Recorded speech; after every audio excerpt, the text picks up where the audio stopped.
Yeah. Okay.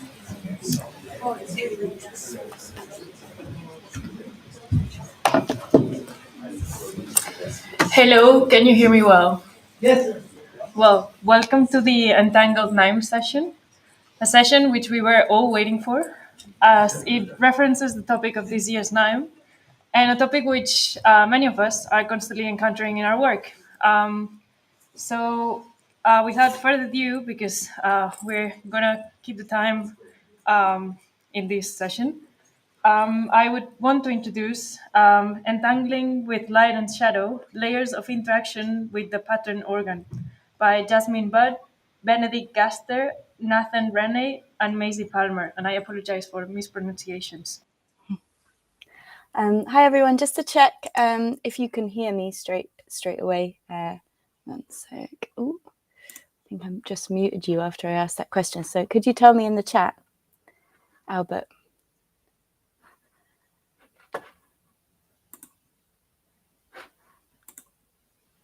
Bro. Okay, so yeah, hi everyone. I'm Jasmine Butt, and I am presenting a paper called Entangling with Light and Shadow, which is about layers of interaction with the pattern organ, a camera-based synthesizer. And my co-authors are Benedict Gaster, Nathan Renney, and Maisie Palmer, and we're all operating out of the Expressive Computer Interactions Research Lab at UE in Bristol. Sorry, complicated setup.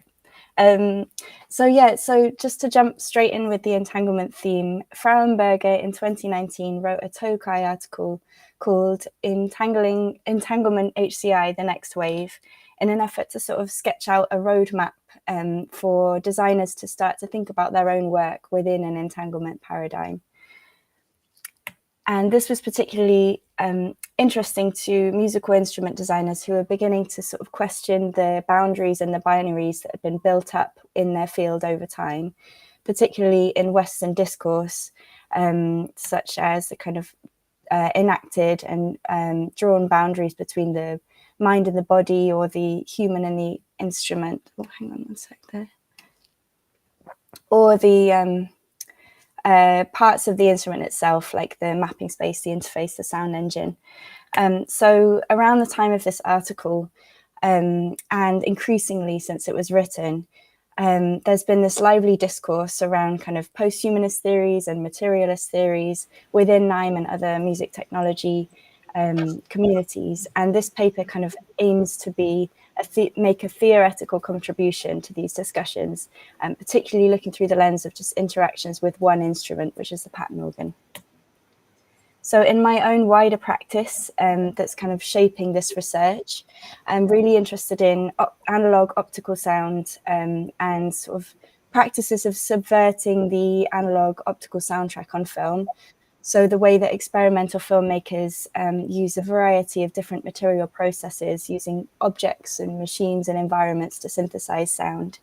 And these practices have inspired the development of an instrument called the pattern organ, which has been used as a kind of thinking tool to explore entangled interactions in this paper. So we're asking, in what ways can an optical synthesizer reveal entangled dynamics and sonic interaction? And in this paper, we'll present sort of some ongoing thinking about the design developments, as well as observations from workshops and material experiments. So in really simple terms, the pattern organ is a camera-based synthesizer, and it's a PD patch on a Raspberry Pi that takes a variation of luminance through a live camera input and averages it into a kind of high-resolution wavetable. So it's a kind of harmonic drone. And it was deliberately designed with kind of minimal mappings to be able to tune into sort of complex material complexities in its environment and sort of patterns of light. And it was developed in tandem with these workshops. So the kind of observations that came out of the workshops and experiments fed into the design process. And there were two quite significant changes to the interface. So you can see on the left here, the original design was a sort of intended as a digital metaphor for analog optical sound. There was a sort of skeuomorphic, like a paper, sprocketed paper mechanism as a stand-in for analog film. And there was a fixed camera, so it's kind of top down. And we did away with this idea of the digital metaphor, kind of opting for a more reconfigurable a sort of assemblage of parts that could really lean into some of the interesting behaviors of the digital system. And the other quite important choice that we made was the use of a manual lens camera. So you could kind of sculpt the sound with the zoom and the aperture and the focus, which I'll just show you here.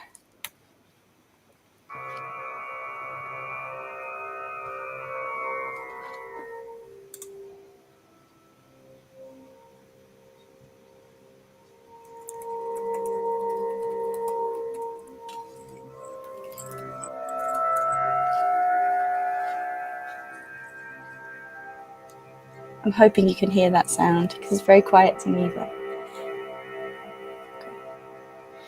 so you can also see this kind of adjustable margin control.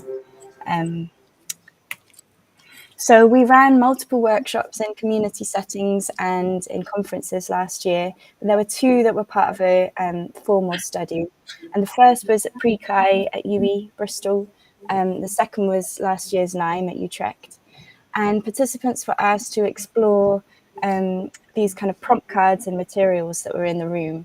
And the prompt cards were had words written on them like fold, sample, saturate, words that were deliberately chosen to be kind of ambiguous as to whether they were describing material behaviors or visual patterns or kind of sonic waveforms.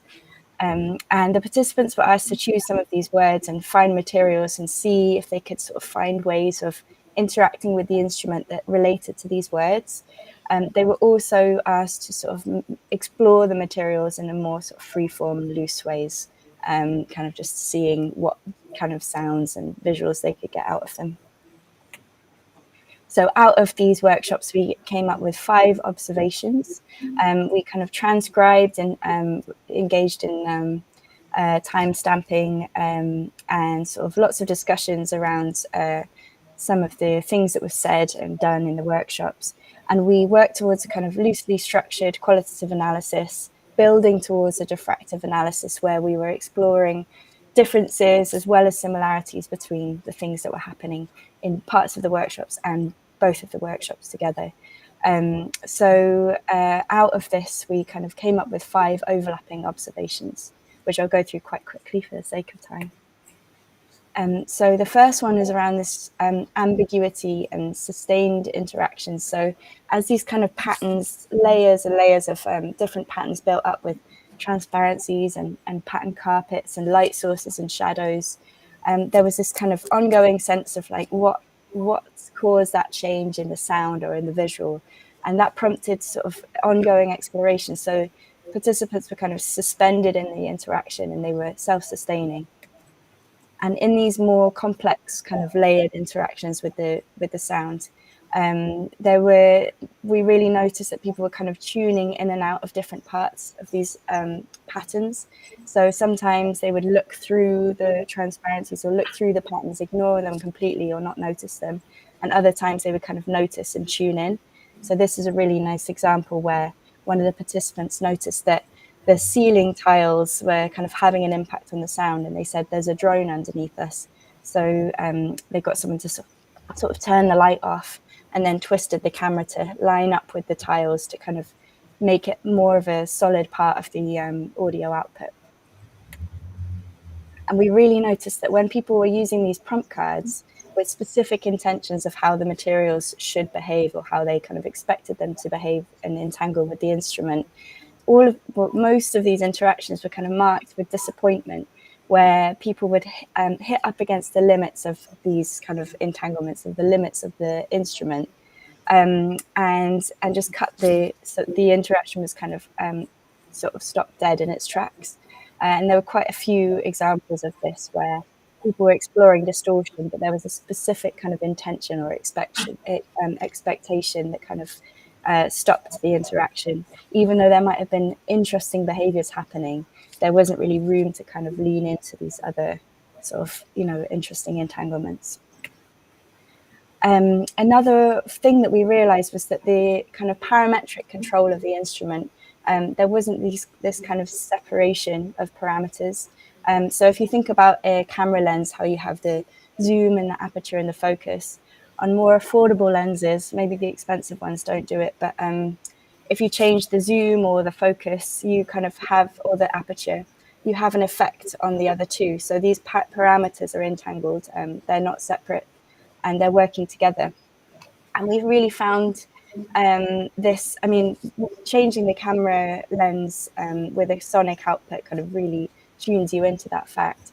But we found that this kind of spectral entanglements were happening with materials as well. So this is a really nice example of a participant who made this lattice work.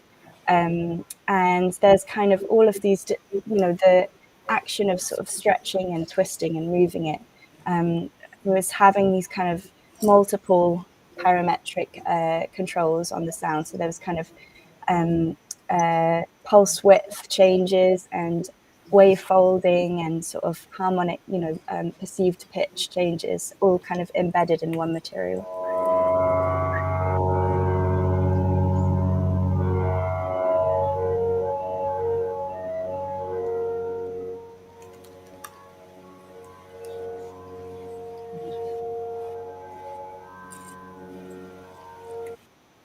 So another one was the interactions that were kind of studied with tons of discovery and experiments were ones where there was some level of automation, be it with the use of kind of motors or feedback or rolling shutter effects. So ones where participants could step in and out of the interaction, and also ones where there was this kind of exploration of some of the hidden inner architecture of the system. So this is a really nice example where we were exploring feedback between two pattern organs. And there was sort of lots of experimentation of making these apertures for tiny light impulses, exploring how to trigger the oscillation and stop it, turning lights on and off.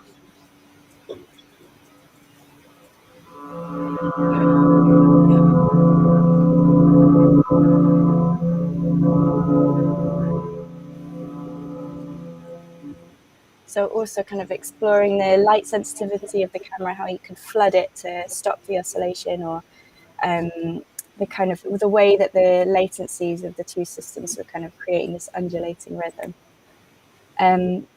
So out of these 5 observations, we then engaged in some more kind of focused material experiments in the studio with salvaged cans found in the studio, sand and torchlight. And we found that each of them kind of unfolded in really different directions.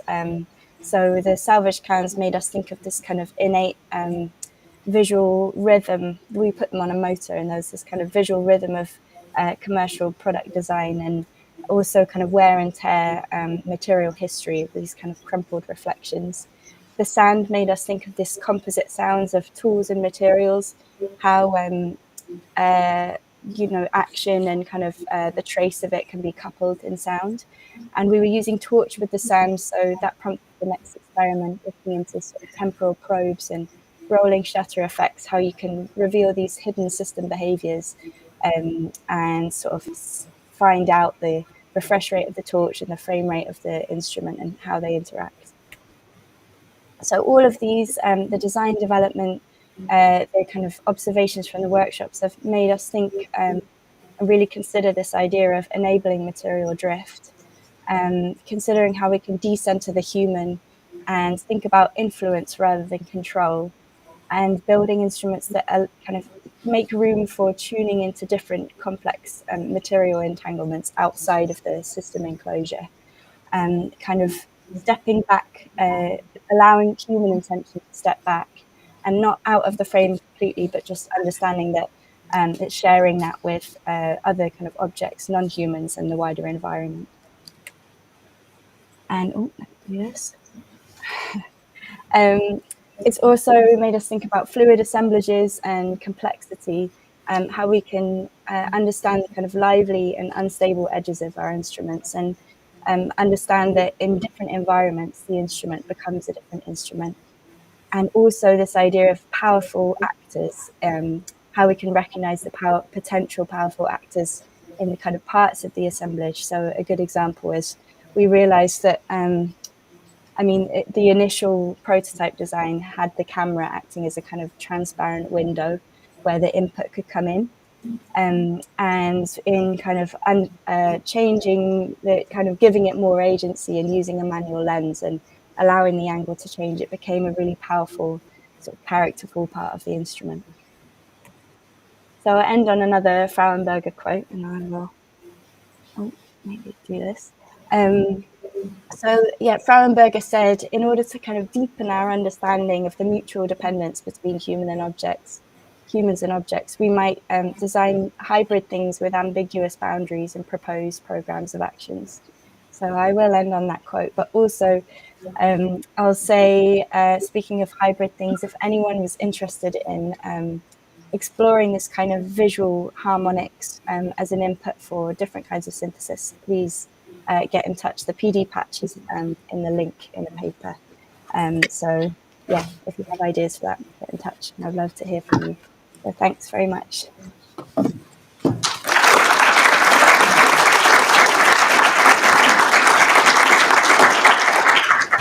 So we got time for a few questions. Anyone has any questions?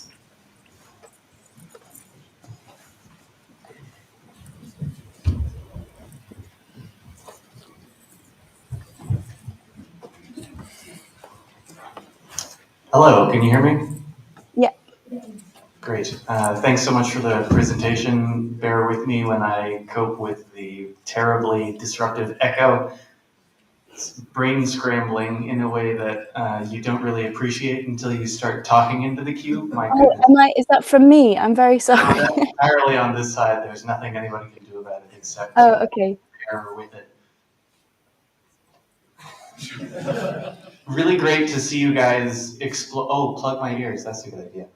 Really great to see you guys exploring a system in such depth and looking at it from so many different perspectives and really trying to find all of the various things that can be done with it.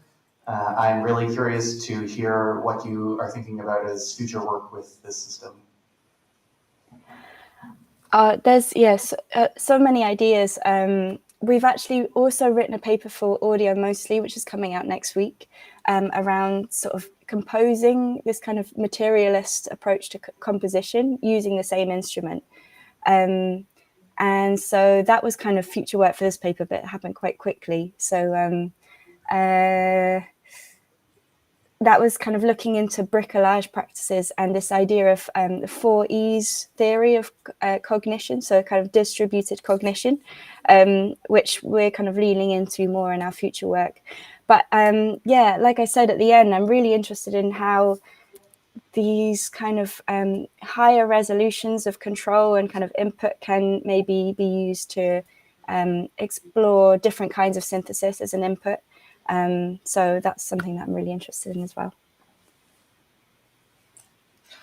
We got time for a short question, and maybe Nicole can get ready. Oh, who is next? And thanks for this really interesting talk, My Term of Latency. You talk about control there in terms of going from, I guess, visual to audio, and you have certain kinds of representations that the camera makes, certain ways that you're theorizing sound, I guess, in your mapping, in your synthesis. How were you balancing these notions of sort of more traditional notions of NIME control, sort of music theory, theory of sound, versus this more exploratory approach? And would you think about actually kind of re-engineering how the camera works, how the mapping works, this kind of thing, as a result of what you learned from exploring these materials? I don't know if you can hear. That's a really interesting question, and one I might have to think about. But I'm interested in whether you had ideas of how the camera could be re-engineered to sort of change this notion of control. Because I think we were kind of leaning.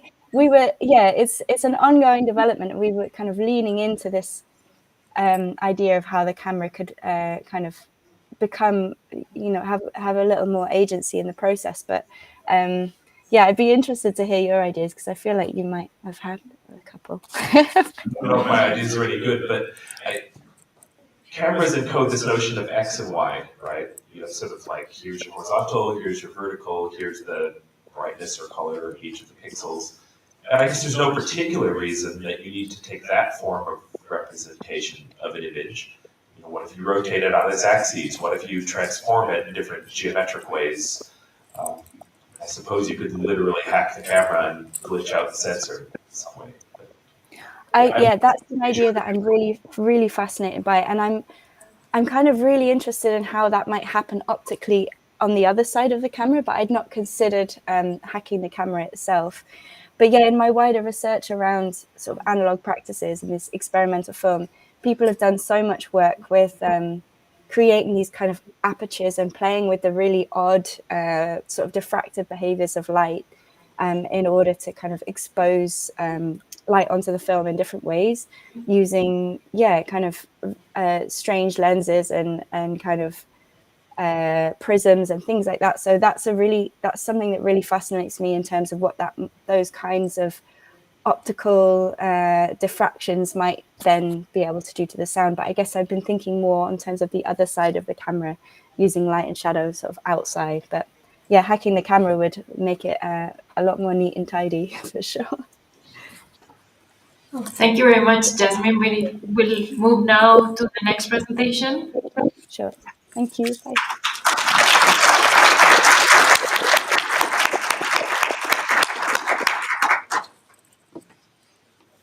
We now have Deconstructing Timbre at NIME, Reflecting on Technology and Aesthetic Entanglements in Instrument Design by Charalampos, Saitis, Courtney and Reed, Ashley, Laurent, Noel-Hirst, Giacomo, Lepri, and Andrew McPherson. All right. Hello, everybody. Thank you, Teresa, for the introduction. Can you hear me and see the slides well? Yes, we can. Brilliant. Thank you so much. All right. So here we go. So I'll be talking about some reflections we've been doing on technology and understanding entanglements in NIME, and more generally in DMIs and musical interaction, with a focus in this talk about timbre. Why NIME, you might ask? Why are we looking at NIME in this particular topic? NIME is a very interesting academic, predominantly community between music, engineering, and human-computer interaction. A maker in the NIME sort of milieu is many things. It could be a designer or a builder or a performer, a composer, a live coder, etc.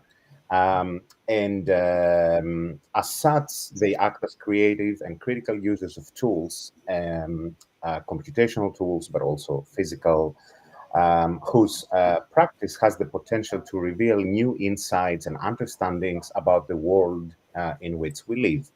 And that's where timbre comes in. Often relevant in designing a digital instruments are timbre, the sound, pitch, there's going to be maybe some sort of note events or something, and then some rhythm, some timing between the different notes or events. Compared with pitch and rhythm, though, timbre is neither easy to define or discretize when we negotiate different audio representations and how to map gestures and sound. It's a concept that is very notorious for its ambiguity. The story begins somewhere in the 17th, 18th century, 18th, 19th century, with the introduction of the term, actually, as a third musical attribute. In reality, of course, people were talking, like musical discourse was about timbre, we just didn't use the term.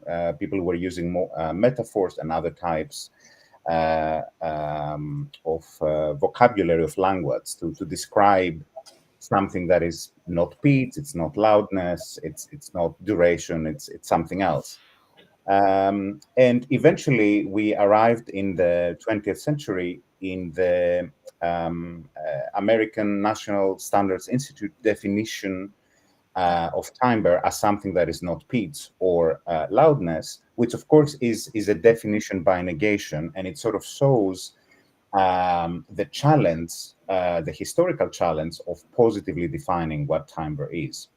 And that's where we eventually also arrived at timbre being described as a sonic waste basket. Maybe some of you in the audience are familiar with this term. If not, it's the idea that, you know, anything that we somehow can't explain about the particular character quality of a sound, we just throw it in that basket. We call it overall as timbre. So this has been, of course, a very useful definition. You know, it's good to have some sort of formal definition about something, but is it actually, or has it ended up constraining things? And this is what we set up to explore. Barriere, for instance, positions timbre as a critical point of aesthetical and philosophical divergence. He describes that as an inevitable breaking point in musical discourse, where different conceptualizations of timbre represent opposed musical ideas and aesthetical positions. Following a line of similar ideas, Michel Chion went as far as to basically call for the dissolution of timbre. We don't need it. Let's get rid of it. And in a way, as we will close this talk, maybe that's not a bad idea. Luckily, though, so far this hasn't happened. Luckily for many reasons, but also for my work. And specifically now about NIME, though, the problem that timbre is ambiguous and underspecified might also be symptomatic of a broader difficulty to talk about musical aesthetics. After all, it is much easier to talk about control structures, and we will see right now why that is. So one of the first attempts to instrumentalize timbre space came by David Bessel. So for those of you that might not be familiar with what we call timbre space, essentially in the 70s, thanks to digital technology, digital synthesis, researchers were able to synthesize stimuli that had a specific configuration. People would rate similarity between different stimuli, and then there were some computational tools through which you could take those dissimilarity ratings and turn them into a timbre space, a geometrical representation. Through digital signal processing advances at the same time, it gradually became possible to extract audio features from the signals and correlate them with the dimensions of the timbre space. And that eventually led to a whole infrastructure, as Landon Morrison calls it, of representations, audio features, etc., from signals that underpins a lot of modern, if not all modern music technology recommendation systems, the MPG standard, and so on.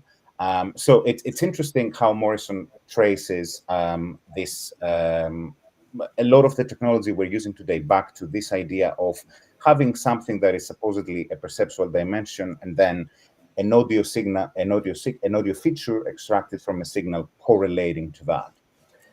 So Bessel was interested in how these descriptive correlations between audio features and listeners' perceptions could be turned into a prescriptive and interactive musical control structure that would allow musicians to measure, navigate, and create new timbres.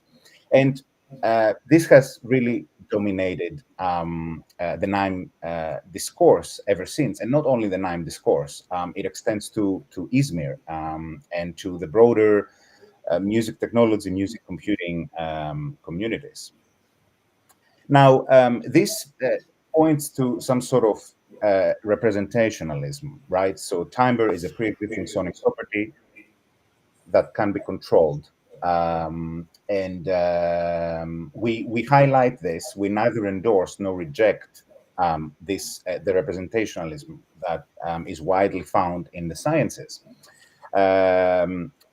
However,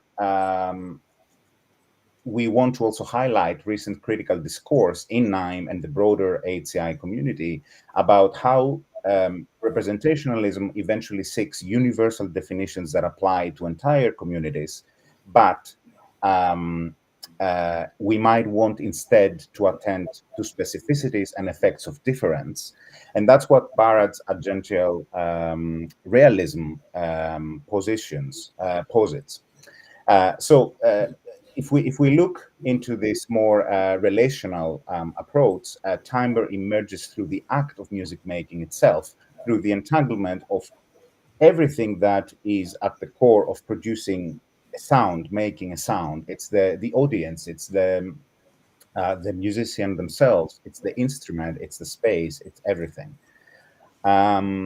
This echoes something that Dana Cooley wrote a while ago, that instrumental timbres are the product of an encounter between a person and a technology.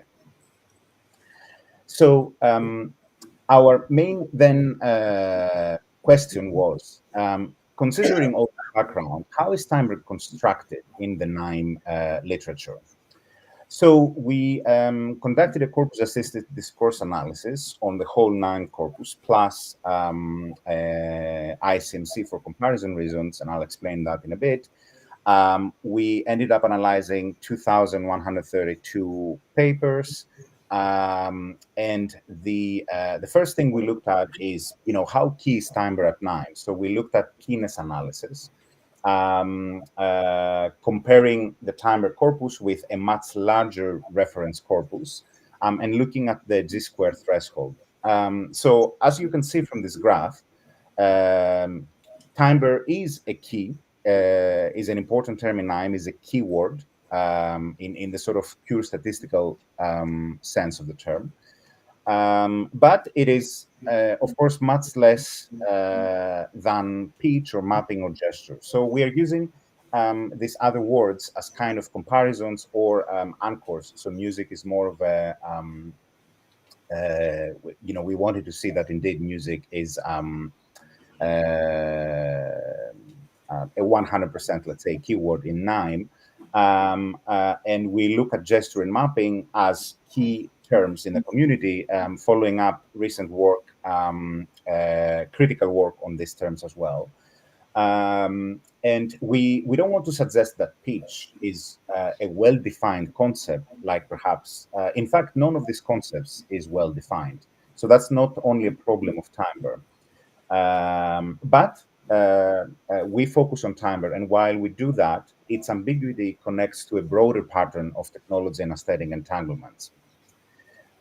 We then looked at keyword occurrence, comparing again across these terms, and timbre is the least frequently occurring of the terms. And that prompted us to think, and pitch appears much more often, like approximately 1.6 times more. So that prompted us to think, are we looking at some sort of claviocentrism, and the hegemony of the keyboard interaction paradigm that eventually points more to talking about individual notes and hence pitch. The titles say a slightly different story. Timbre here is almost, or more in the case of ICMC, frequent than pitch. So we also looked at ICMC both in the same period as NIME or also extending all the way back to 75. And there it's even a bit better. What we haven't done yet, and it's future work, is actually do the keyword recurrence in the body of ICMC, plus the analysis that I'm going to talk about in a bit. So possibly, it's possible that we have different ways of talking about timbre. Maybe, maybe people don't even use the word timbre, and that's why it doesn't appear as often as pitch. And that again goes back to our broad position that timbre is many things to many people and has many functions. We then concluded with a collocation and concordance analysis. So basically looking at, the word timbre in the corpus and what words come around it in the whole corpus, but also in a subcorpus of 18 papers that explicitly mention timbre on their title. And we found some interesting things, confirming and extending results that we reported last year in audio mostly. So most NIMEs use audio features to analyze and manipulate timbre, reflecting a particular techno-scientific understanding of it.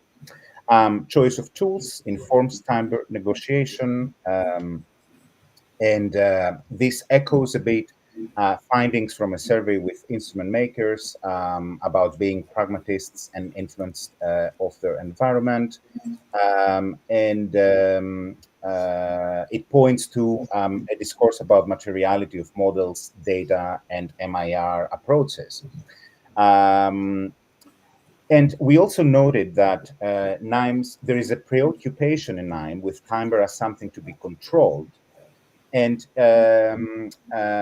if we go back to Cornelia Thales, this works directly contrary to the efforts of perceptualization that are necessary to support timbre as something to be explored. So even though we kept seeing the words controlling and exploring, we think that this is actually a tension rather than two terms that mean the same thing. So here we are faced with a proper socio-technical construction. We describe timbre via audio features. These become proxies for timbre, and eventually part of the reification of timbre, and description becomes prescription. And this is a risk about NIME, and it shows that NIME is suspended in this tension between techno-scientific and constructivist approaches. So we must acknowledge that the NIME's conceptualization of timbre is indeed a construction of the digital age. Through our analysis, we identified 6 such tensions and contradictions of epistemological and methodological tension, or paradoxes of timbre, as are also known. And we invite the NIME community to further explore how particular aspects of these tensions might be encoded in our tools and practices, and what they instruct users, the musicians, the audiences, the scholars, the engineers, to value. So timbre can be static or dynamic, static as in terms of representationalism, or dynamic as something that emerges from an interaction between humans and computers. It could be categorical, or it could be something more continuous in our listening experience. Controlled or explored features versus more about identity, ascribed as, for instance, with audio features, we ascribe certain qualities to timbre, or it could be something generated like in physical modeling synthesis. And finally, there is the differences in perception by humans and machines. So we suggest NIME to utilize these paradoxes and explore timbre through personal, situated, and entangled knowledge. Finally, to provoke a little bit further, so if timbre is actually a thing, because maybe it isn't, that exists, then what form does it exist in? Is it a static? Is it a fixed property of sound? Or is it something that indeed emerges from human-computer interaction? And if we remove the digital from timbre's conceptualization in NIME, does timbre then survive in this form?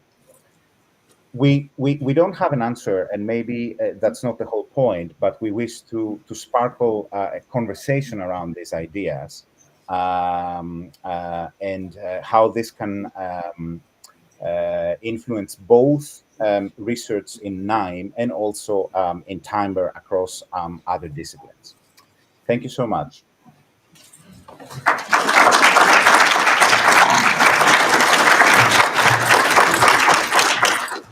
Thank you, Charalampos.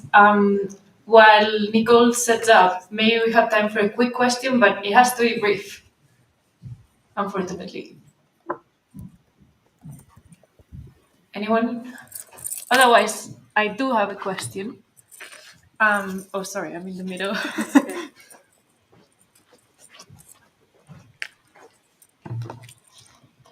Hello?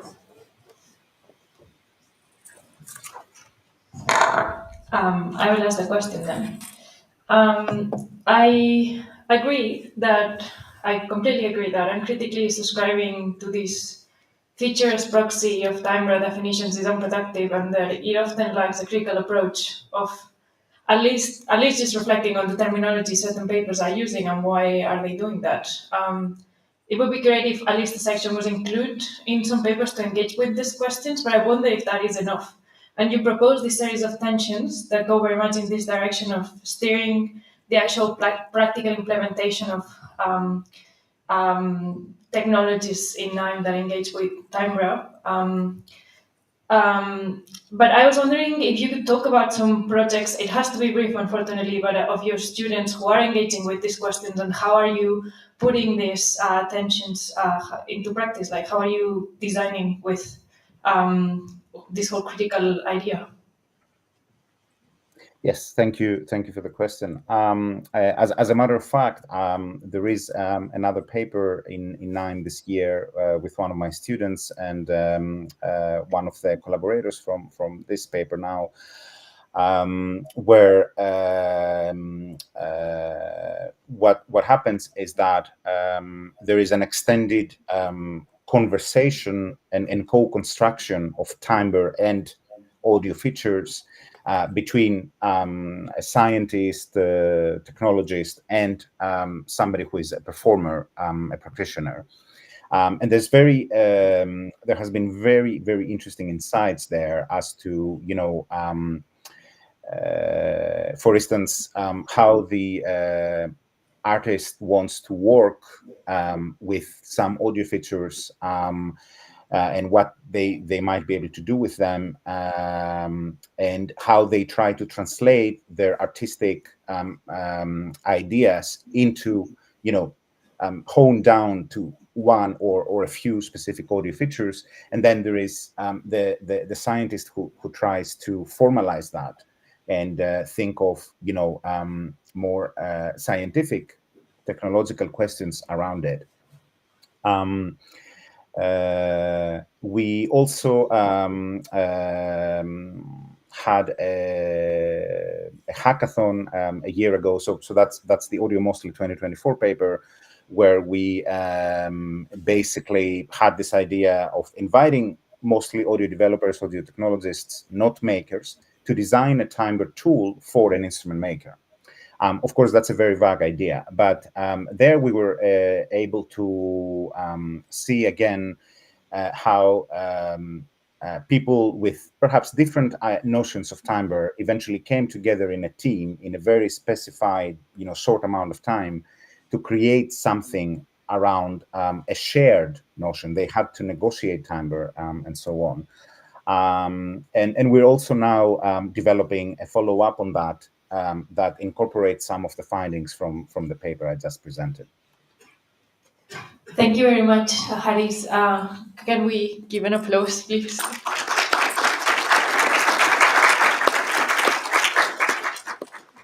So next we have negotiating entanglements in the composition and curation of an ultrasonic art installation by Nicole, Robson, Andrew McPherson, and Nick Bryan-Kinns.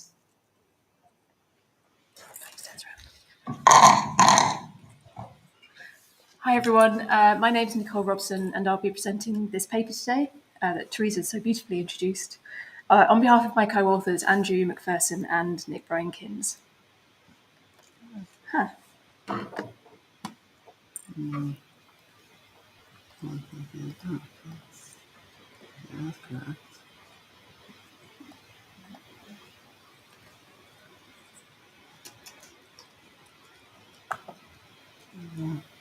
So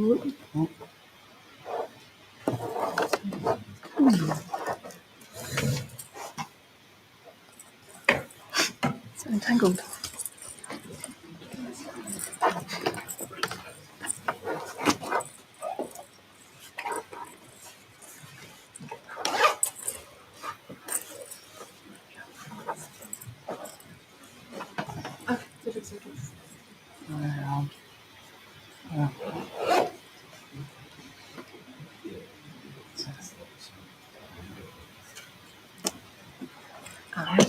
Yes.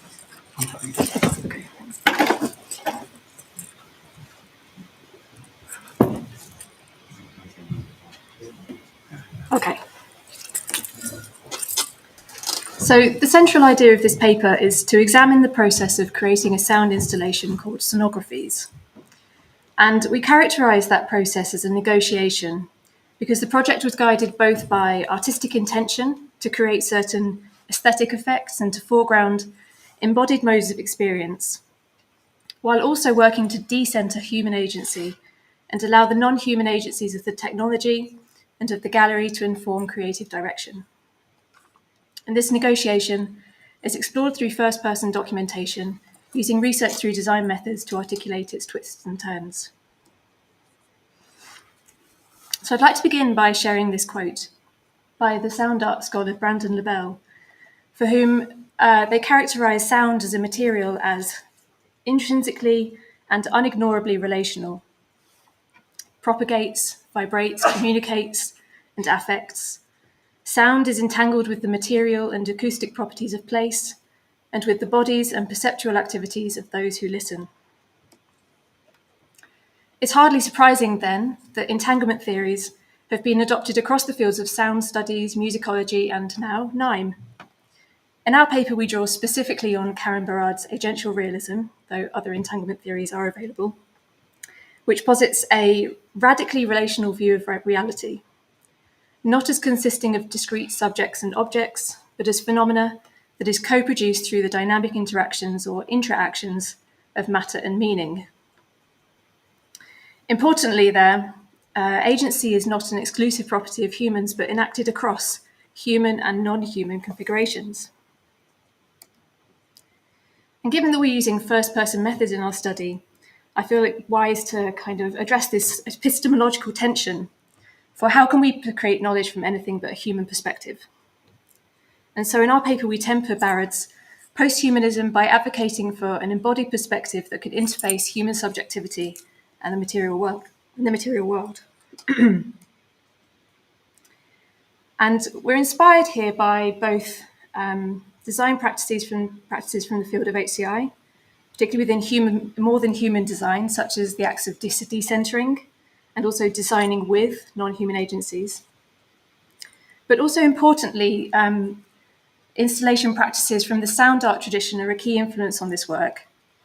And perhaps unlike a lot of the interactive sound installations that are presented at NIME, within this tradition, sound installations are considered inherently site-specific.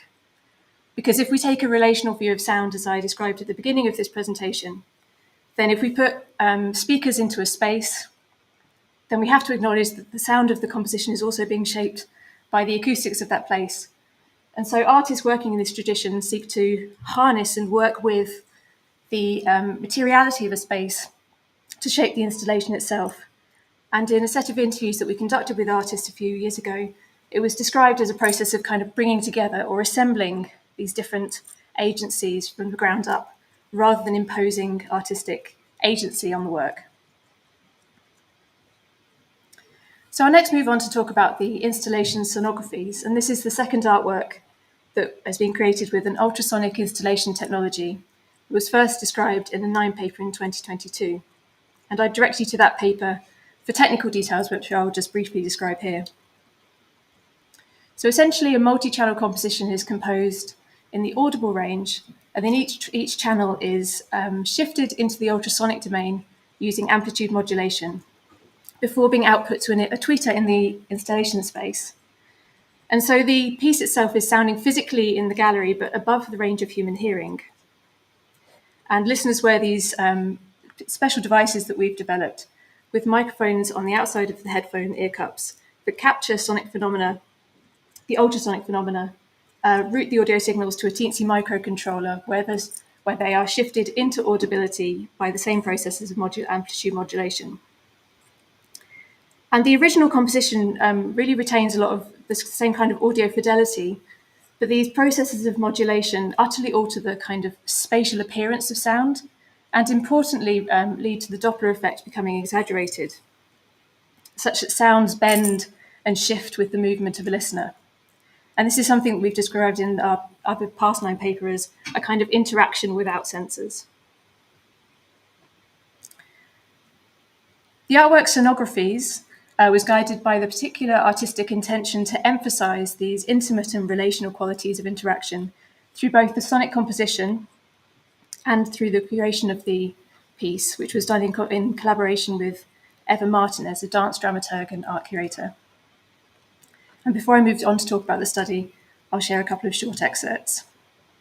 So the first one here is intended as a sparse domestic interior.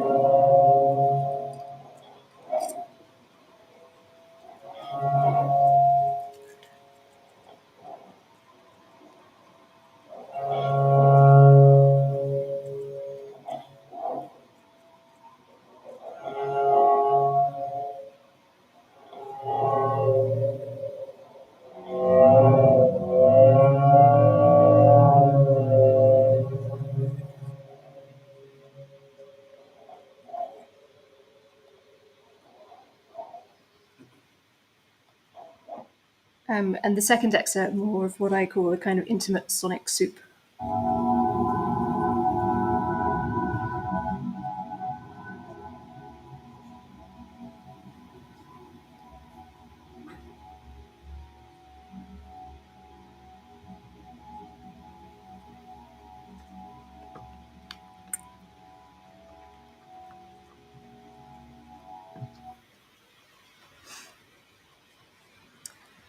So I now turn to the study that is reported on in the paper, which sought to address this research question.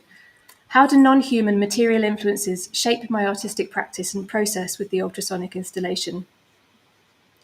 Sonographies was developed during a month-long creative residency at No Format Gallery in London, and I report this as a design journey, a reconstructed account of the process from contemporaneous notes and meeting recordings with Eva, all while reflecting on the direction and decisions taken to elicit insights.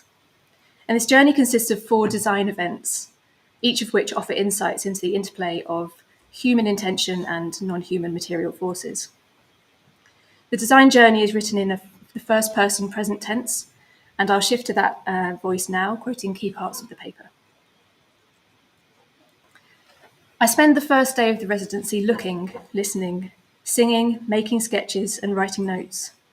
I'm struck by how different No Format Gallery is from previous venues, which were dark spaces with dry acoustics and heavy doors that isolated the installation from the outside world. By contrast, this space is pleasingly reverberant, filled with light and acoustically porous. The external environment spills into the space and demands my attention, creating a relationship with the outside world that hasn't existed before. I hear cars passing, people talking as they pass by, the sounds of sirens, aeroplanes, and the clatter of construction. The next day, I set up the installation and listened to different sound materials in situ, new recordings made for sonographies, and simple materials such as sine tones and string drones used previously. The sounds feel underwhelming in this space, lost, lacking impact. The close and warm reverberance of the gallery does not translate to headphone listening. It's audible only as hissy, high-frequency transients. And due to the reflective surfaces, the spatial profile of the installation seems poorly defined. Unable to draw on past understanding, I doubt my ability to compose with the technology. Seeking to advance the sound design and dispel feelings of discomfort and uncertainty, I adopt compositional strategies that I've used in past site-specific musical work. I generate a list of resonant frequencies based on the room's dimensions and play these out into the installation as sine tones, which I find reassuring but also somewhat arbitrary, as they're not actually triggering room acoustics, as they would if played out audibly. I also record an impulse response using the sine sweep method. If I add convolution reverb to a track, I wonder whether this should be applied to just that related tweeter or exist in the installation globally. Would these effects and their connection to the gallery even be discernible to a listener visiting the space for the first time? I persevered for some time along this path, experimenting with different sound materials and spatial configurations, but remained dissatisfied. The effects don't seem to advance the project or relate the sound design to the gallery in a meaningful or perceptible manner. During the residency, I also complete upgrades to the hardware, allowing for a cleaner, louder, and more transparent mediation of ultrasonic phenomena. This has a profound impact on the listening experience. The sounding space of the installation audio is vivid and fills perceptual space. Footsteps and the rustle of clothing become more audible, which in combination with richer Doppler effects creates a visceral awareness of my body and spatial situation. Aesthetically, these are desirable effects, and my compositional practice shifts from attending to the gallery and its sonic characteristics towards sound design that supports and emphasizes the effects of mediation in the installation. In the run-up to public exhibition dates, I feel the expectations and conventions of the art gallery context keenly, and curation is a key concern.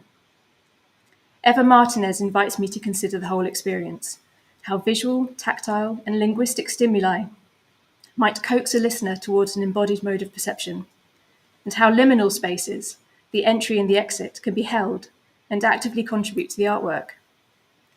I act on instinct, prioritizing interventions that I believe will be most impactful.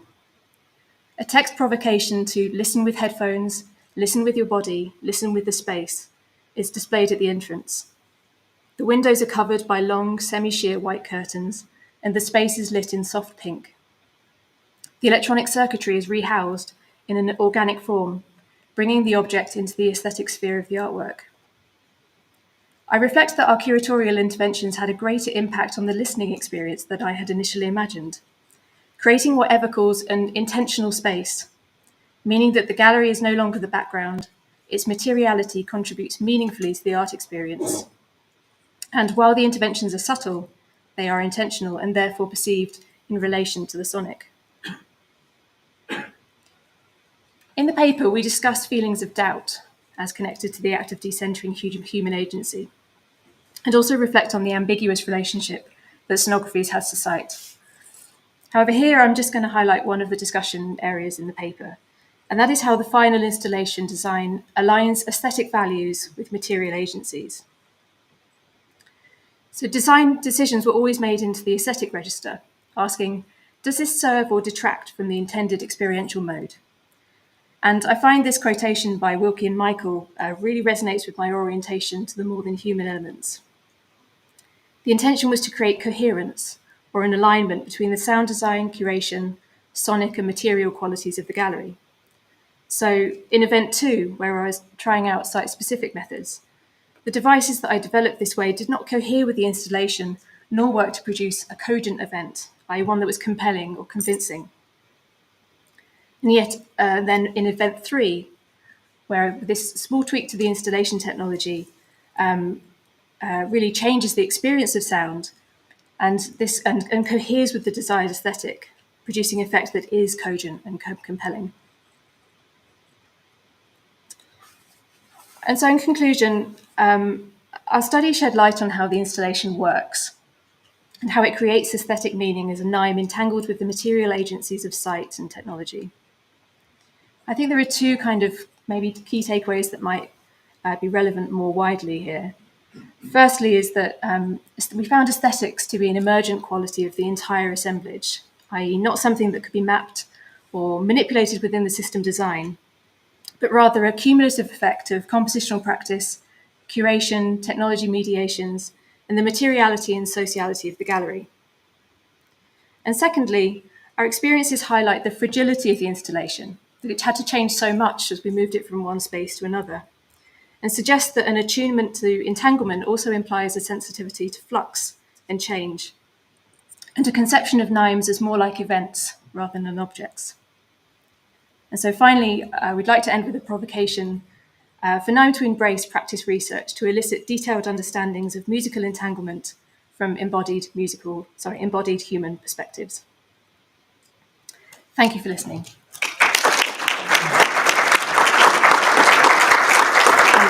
I was also just going to say, if anyone wants to listen to the installation, I'm going to set it up tomorrow in the poster session, so just come and find me. Do we have any questions?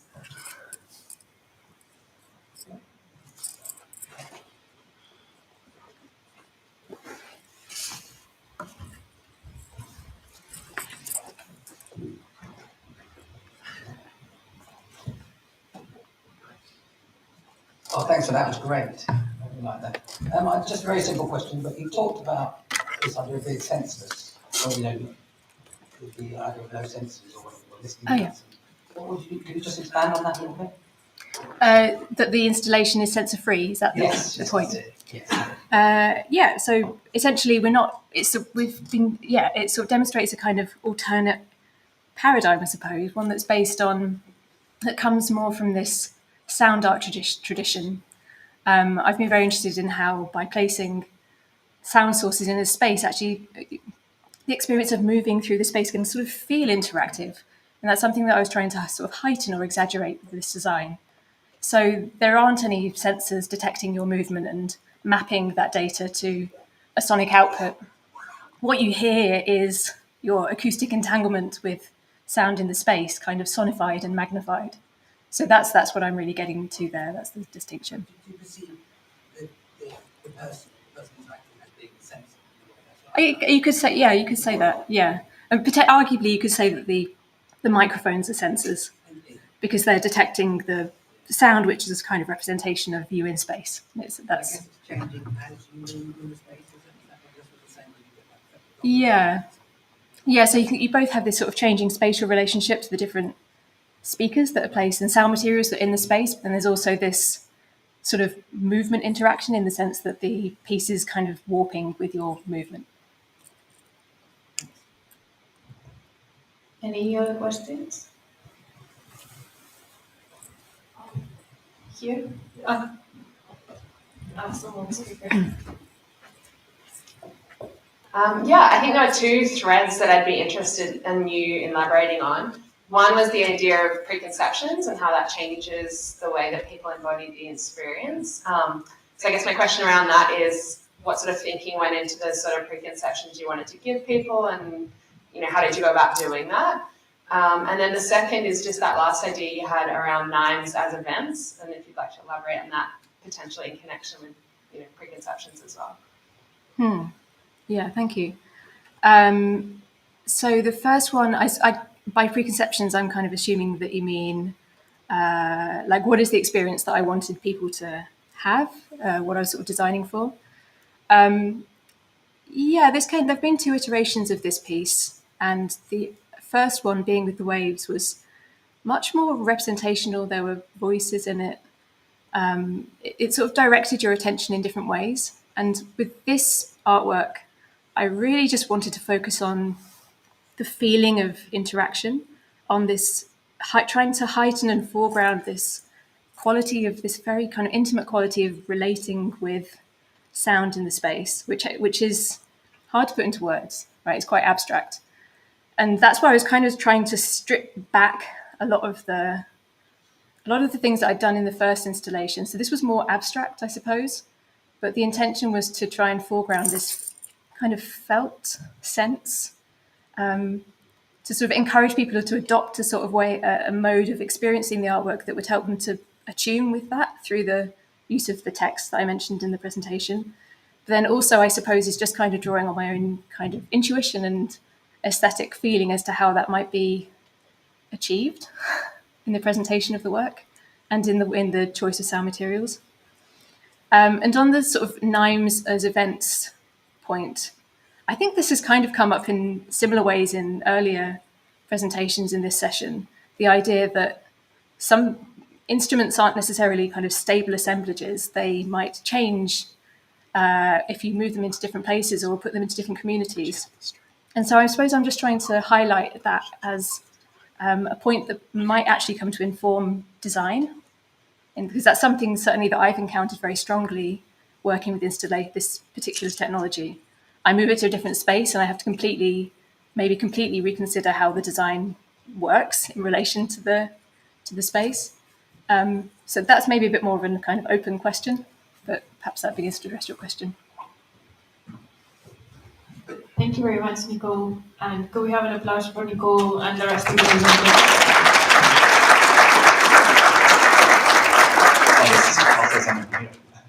I love your